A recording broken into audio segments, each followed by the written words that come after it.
नमस्ते। हमेशा खुश रहो बिटिया। आयुर्वेद संकाय अष्टांग हृदय session 2 Jyoti Vidyapeeth women's university Jaipur. अध्याय 8 मात्रा से अध्याय। रोगांतर में चिकित्सा क्रम। एवमन्यापि व्याधिनां स्वनिदान विपर्यात् चिकित्से अनुबंधे तु सति हेतु विपर्ययम् त्यक्ता यथा यथम वैद्यो युञ्जात व्याधि विपर्ययम् तदर्थकारी व पक्वे दोषे विद्धे च पावके हित मभ्यंजन स्नेहपान वत्स्यादि युक्तितः। इन्होंने अब ये बताया चिकित्सा क्रम किस तरह से करना चाहिए। चिकित्सा के बारे में बताया है कि रोगों की चिकित्सा में कौन से चिकित्सा क्रम का प्रयोग करना चाहिए। तो उसमें बताया कि इस सिद्धांत से वैद्य दूसरे रोगों में भी स्वनिदान विपर्यय यानी कारण के विपरीत चिकित्सा बरतें हैं। कारण को जिस कारण से रोग होता है उस कारण से विपरीत चिकित्सा को करना चाहिए, अर्थात जिस कारण से व्याधि हो जाती है उसके कारण के विपरीत चिकित्सा करें। यही चिकित्सा सूत्र है। संक्षेप क्रिया योग निदानम परिवर्तनम, ये लिखा गया है। चिकित्सा अनुबंधे तु सती हेतु प्रदनम, और यदि मान लो इससे लाभ नहीं होता है, इससे संबंध नहीं होता है, तो कारण विपरीत चिकित्सा को छोड़ करके यथोचित रोग विपरीत चिकित्सा बरते या तदर्थकारी चिकित्सा करे, अथवा निदान एवं रोग दोनों के विपरीतकारी औषध देवें, यथा मद्यपान जनित मदात्य में, मद पिलावें, अतिसार में विरजन देवें। और इसके बाद अर्थात दोषों के पक जाने पर, निराम हो जाने पर एवं अग्नि के प्रदीप्त हो जाने पर अभ्यंग, स्नेहपान, बस्ती आदि को युक्ति प्रयोग अर्थात नियमानुसार प्रयोग करें तो हित है यानी अच्छा होता है। इसका प्रयोग इस तरह करना चाहिए। अजीर्ण के प्रकार और उनके लक्षण। अब अजीर्ण के प्रकार कितने बताए उनके बारे में। अजीर्णम च कफधामम तत्र सोफो अक्षिगंडयो सद्यो भुक्तम युवद्वारम प्रश्यको उत्कृष्ट गौरवम। मतलब आमाजीर्ण के बारे में बताया इन्होंने कि अजीर्ण जो है कफजन्य अजीर्ण को आमाजीर्ण कहते हैं। जो कफ से अजीर्ण होता है उसको आमाजीर्ण कहते हैं। इसमें क्या लक्षण होते हैं। इसमें आंख और गंड स्थल पर सूजन होती है। गंड स्थल यानी आंख, गंड जो है गंड स्थल पे सूजन हो जाती है। सद्यो भुक्तम उद्गारम यानी तुरंत भोजन किए हुए की भांति उद्गार, मतलब जैसे अभी अपन ने जो भी भोजन किया है उसी की डकार उसमें आती है।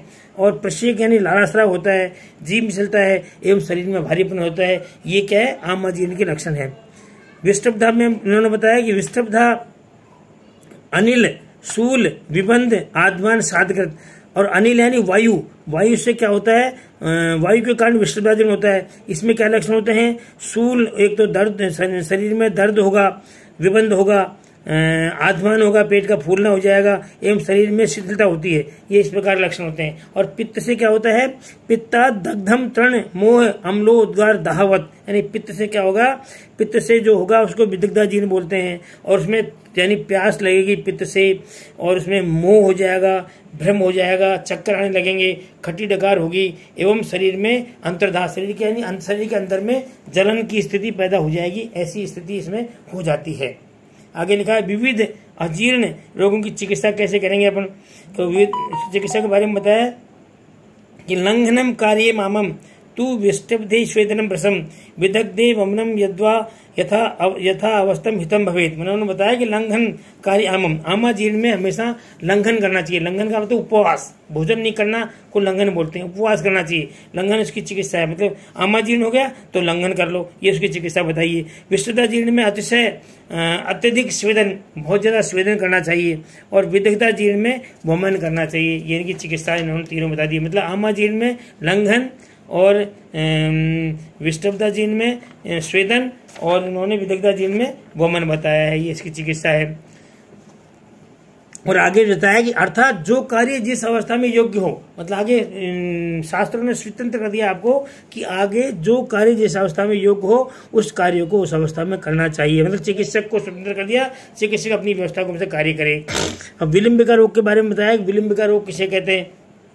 घरी यशो भवेद लीनम आम दोषम विलंबिका कपवात नुबद्धा मलंगा तत्समाधान। मतलब गरीय सेनी, जब अतिशय रूप से लीन दोष स्रोतों में लीन जब दोष हो जाते हैं तब कफ और वायु के लक्षणों के साथ आमाजीर्ण के लक्षणों वाली विलंबिका नामक रोग उत्पन्न हो जाता है। इसमें क्या होगा, विलंबिका क्यों कहते हैं इसको, क्योंकि ये दोष जो हैं जो स्रोतों में लीन हो जाते हैं और बहुत देर से चिपके रहते हैं, निकलने में टाइम लगाता है, इसलिए विलंबिका उसको नाम दिया गया है। इस विलंबिका रोग में चिकित्सा आमाजीर्ण के समान होती है। इसकी चिकित्सा कैसे करते हैं, आमाजीर्ण के समान चिकित्सा करते हैं। विलंबिका में दो तत्व से लीन होने से बाहर आने में विलंब करते हैं, अतः इसको विलंबिका नाम दिया गया है।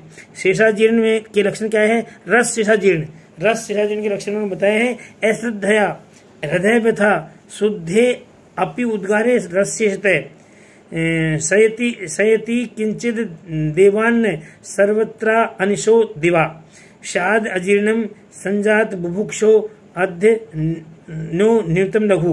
इन्होंने क्या बताया कि रसशेषाजीर्ण किसे कहते हैं कि रसशेषाजीर्ण में उद्गार शुद्ध हो जाने पर भी, मतलब रसशेषाजीर्ण अगर आपको है और आपको डकार बिल्कुल शुद्ध आ रही है, मतलब कोई खट्टी डकार नहीं आ रही, कोई जी नहीं चल रहा, उद्गार शुद्ध है आपकी, इसके बाद भी अगर आपको अन्न के सेवन में अश्रद्धा होती है और अगर हृदय में व्यथा हो रही है, पीड़ा होती है, इसको क्या बोलते हैं, रस शेषाजीर्ण बोलते हैं। कि उद्गार तो ठीक आ रही है आपको, लेकिन फिर भी हृदय में व्यथा यानी शूल हो रहा है और खाने में अश्रद्धा है यानी खाने में रुचि नहीं है, इसको अश्रद्धा, इसको अपन रस शेषाजीर्ण बोलते हैं। इस अवस्था में अग्नि रस शेषाजीर्ण के सभी प्रकार के अजीर्णों से बिना, इनमें क्या करना चाहिए, सभी प्रकार के अजीर्णों में बिना भोजन किए दिन में थोड़ी देर सोना चाहिए, मतलब दिन में बिना भोजन किए थोड़ी देर सोना चाहिए।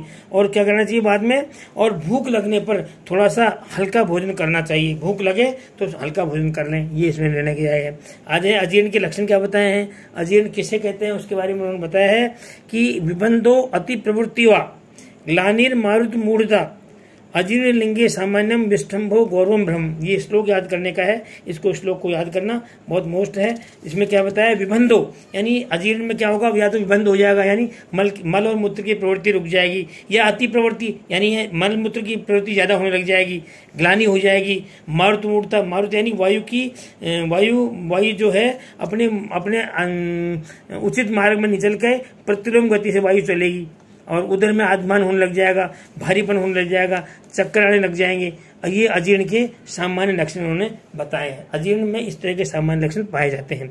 अजीर्ण के अन्य कारण क्या बताया, इन्होंने बताया अजीर्ण में ये नहीं कि आपने खाना खा लिया ज्यादा वही अजीर्ण हो जाएगा। अजीर्ण की कई कारण बताए उन्होंने, ये आगे बताया है कि न चाति मात्र मेवान्नम आम दोषाम केवलम द्विष्ट विष्टम्भ दग्ध आम गुरु रूक्ष हिम अशुचि विदाही शुष्क अत्यंबु प्लुतम चान्नम न जीरती उपतप्तेन युक्तम च शोक क्रोध क्षुधादि भी। ये सब कारण बताए हैं कि इन्होंने अजीर्ण के तो उन्होंने बताया कि अकेला अति मात्रा में खाया हुआ अन्न ही आम दोष का कारण नहीं होता, अपितु और भी दूसरे कारण हैं, यथा अप्रिय भोजन, वात रोधकारी भोजन, अति पक्व भोजन यानी जला हुआ भोजन, आम भोजन यानी कच्चा हो गया, पाचन नहीं हुआ वो, गुरु जो देर से पचने वाला भोजन वो, रूक्ष भोजन रूखा सूखा हो, ठंडा हो, अपवित्र हो, विदाई शरीर में जलन करने वाला हो, रूखा सूखा आहार हो, बहुत अधिक पानी पीने से भी अन्न का पाचन नहीं होता है। और इसके अलावा क्रोध, शोक हो, किसी को किसी तरह का क्रोध करता हो, भूख से पीड़ित व्यक्तियों को भी खाया हुआ अन्न समय पर पाचन नहीं होता है, इन सबको अजीर्ण रोग हो सकता है, ये इसमें कारण बताया है। अब आगे ये भी बहुत मोस्ट श्लोक है, समसन, आद्यसन और विश्वासन किसे कहते हैं, ये तीनों श्लोक याद करने वाले हैं, इनको याद करना है। मिश्रम पथ्य पथ्यम च भुक्तम समसनम हितम, मतलब मिश्रम यानी पथ्य और अपथ्य को मिलाकर खाना समसन कहलाता है। मतलब पथ्य कोई चीज शरीर के लिए हितकारी है वो, और अपथ्य कोई चीज शरीर के लिए अहितकारी है, इन दोनों चीजों को मिलाकर खाओगे तो वो क्या है, वो उसको समसन कहेंगे।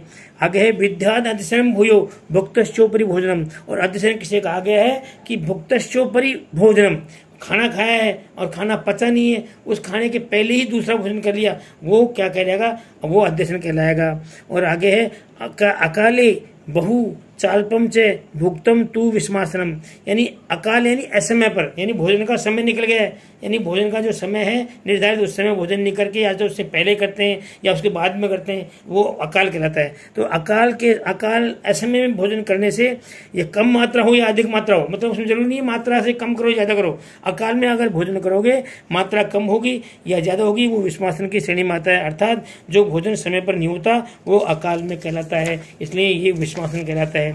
ये तीनों ही क्या है, त्रिण्य अपि मृत्युम व घोरान बाधिनान सृजति, ये तीनों ही समसन, अध्यसन और विस्मासन तीनों ही मृत्यु के कारण है और भयानक रोगों को उत्पन्न करने वाले हैं, अतः इनका हमेशा त्याग करना चाहिए।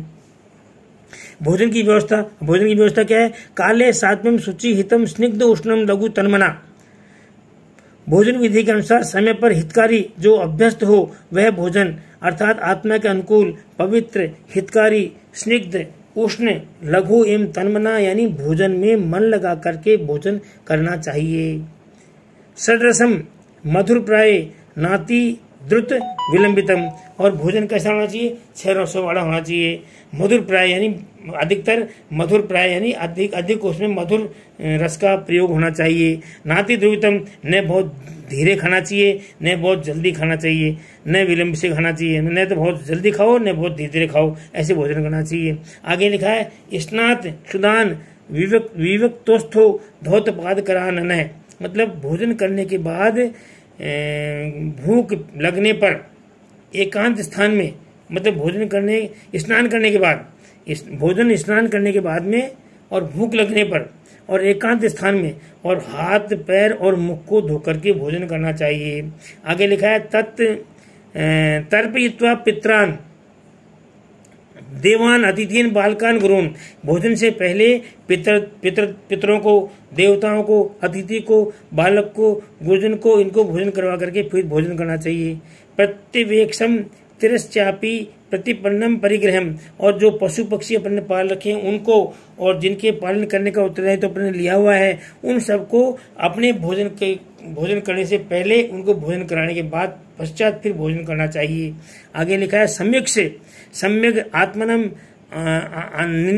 अनिनितम ब्रुवान द्रवम, मतलब अपने स्वस्थ प्रकृति आदि को विचार करके भोजन की निंदा न करते हुए, न बोलते हुए और द्रव्य बहुल भोजन करना चाहिए, मतलब जो इस भोजन में द्रव्य की मात्रा हो उस भोजन को करना चाहिए। ये भोजन करने के इन्होंने नियम बताए हैं। आगे लिखा है इन्होंने कि इष्ट मित्र सह अस्नेय छु भक्त जना हृदम, यानी अपने प्रिय भोजन को प्रिय जनों के साथ पवित्र एवं अनुरक्त यानी स्वामी भक्त जनों के साथ लाया हुआ अन्न को भोजन करना चाहिए। आगे लिखा है त्याज्य भोजन, ऐसा कौन सा भोजन है इसको त्याग देना चाहिए, उसके लिए लिखा है कि भोजनम तृण केश दुष्ट उष्णीकृतम पुनः शाका वरण्यम भूयिष्ठम मृत्युष्णम लवणम त्यजेत, मतलब ये सब बताना इन्होंने बताया। भोजन में तिनके, केश, बाल आदि से युक्त होने पर पुण्य गर्म किया हुआ भोजन, शाक बहुल भोजन, अवरान्न यानी कोदो आदि से क्षुद्र भोजन, बहुल अति उष्ण और अति लवण वाला भोजन न करें। इस प्रकार का भोजन को त्याग देना चाहिए, इस प्रकार का भोजन नहीं करें। अब इसमें क्या है, यदि इस संबंध में किसी प्रकार की कोई शंका हो, समाधान हो तो इसमें पूछ सकते हैं, मैं उसका समाधान करूंगा। This session provided by digital vision 2 Jyoti Vidyapeeth women's university. I hope you have any query, please mention comment box. I will solve it. Thank you.